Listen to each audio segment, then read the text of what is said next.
नमस्कार शेतकरी बंधूंनो, आजची बातमी खूप महत्त्वाची आहे। आज बेसिकली आपण प्रश्नांची उत्तर पण बघणार आहोत। ओके, आणि ज्या नवीन आज अपडेट आलेले आहेत 1 मे 2026च्या ताज्या पीक विमा अपडेट ते आपण बघून घेणार आहोत एक एक करून। ओके, आता पीक विमा पैसे खात्यात येत आहेत का, कित्येक शेतकऱ्यांच्या खात्यात आले आहेत आणि तुमचा क्लेम अप्रूव्ह झाला का अजून पेंडिंग आहे आणि किती रक्कम मिळणार हे सगळं आपण गोष्टी या व्हिडिओमध्ये बघणार आहे। त्यामुळे व्हिडिओ तुम्ही शेवटपर्यंत नक्की पहा। आणि पीक विम्याबद्दल मी रोज अपडेट व्हिडिओ या चॅनलवर टाकत असतो, त्यामुळे माझ्या बडी नावाच्या या यूट्यूब चॅनलला नक्की सबस्क्राईब करा। ओके, आता जी पहिली अपडेट आलेली आहे, जी पहिली अपडेट आलेली आहे ती आहे पैसा जमा होण्यास आता सुरुवात झालेली आहे। ओके, आता ही सगळ्यात पहिली अपडेट आहे। काही जिल्ह्यांमध्ये पीक विमा भरपाई जमा होण्यास सुरुवात झालेली आहे। DBT द्वारा पैसे थेट खात्यात आता पाठवले जात आहे।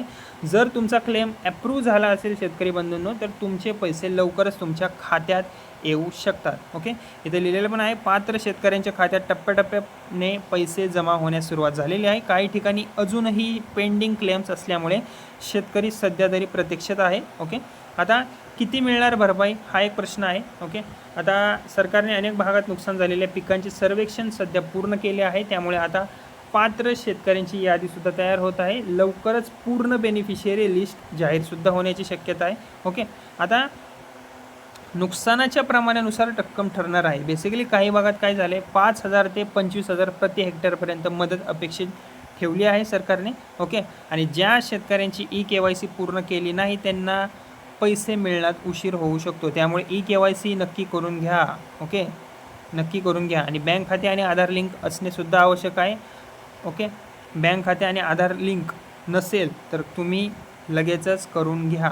ओके, आता अजूनही अनेक शेतकऱ्यांचे क्लेम काय झाले आहेत, पेंडिंगवर राहिलेले आहेत। ओके, जर तुमचा स्टेटस कॅल्क्युलेशन पेंडिंग किंवा अंडर प्रोसेस दाखवत असेल तर याचा अर्थ काय आहे, अजून तुमच्या क्लेमची तपासणी सुरू आहे, त्यामुळे तुमचे पीक विमाचे पैसे मिळायला थोडासा वेळ लागू शकतो।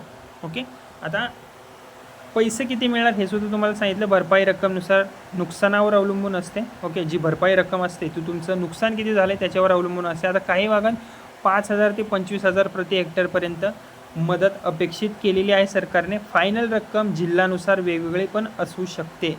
ओके, त्यामुळे कोणत्या शेतकऱ्याला किती रक्कम मिळालेली आहे आणि मिळाल्यानंतर माझ्या कमेंटमध्ये नक्की सांगा, जेणेकरून बाकीच्या शेतकऱ्यांनासुद्धा समजेल। ओके, आता EKYC आणि बँक डिटेल्सबद्दल सांगायचं झालं तर EKYC पूर्ण नसल्यास पैसे तुमचे अडकू शकते, त्यामुळे कंप्लीट करून घ्या। EKYC पूर्ण करून घ्या। आधार आणि बँक खाते तुम्ही लिंक करून घ्या, त्यामुळे लगेच तुमचे डिटेल्स व्हेरीफाय होतील आणि तुम्हाला पैसे येतील। ओके, आता शेतकऱ्यांसाठी एक महत्त्वाचा सल्ला आहे, तुमचा पीक विमा स्टेटस तुम्ही एकदा चेक करा, अप्रूव्ह आहे का ते एकदा चेक करा। बँक खाते तुमचं ॲक्टिव्ह ठेवा, थोडासा तरी त्यात बॅलन्स ठेवा। काही अडचण असेल तर कृषी कार्यालयात तुम्ही संपर्क करू शकता। तुमच्या गावातील तलाठी किंवा कृषी कार्यालयाशी तुम्ही संपर्क करा। ओके, आणि फक्त अधिकृत अपडेट्सवरच तुम्ही विश्वास ठेवा। ओके, मी पण सुद्धा या चॅनलवर रोज नवीन अपडेट ज्या येत असतात, ओके, लेटेस्ट अपडेट त्या मी या व्हिडिओमार्फत माझ्या चॅनलवर टाकत असतो, त्यामुळे माझ्या चॅनलला सबस्क्राईब करायला विसरू नका। आणि अशाच शेतकरी अपडेटसाठी माझ्या व्हिडिओला लाईक करा। ओके, आणि कमेंटमध्ये सांगा तुमचे पैसे आले का नाही अजून। ओके, धन्यवाद।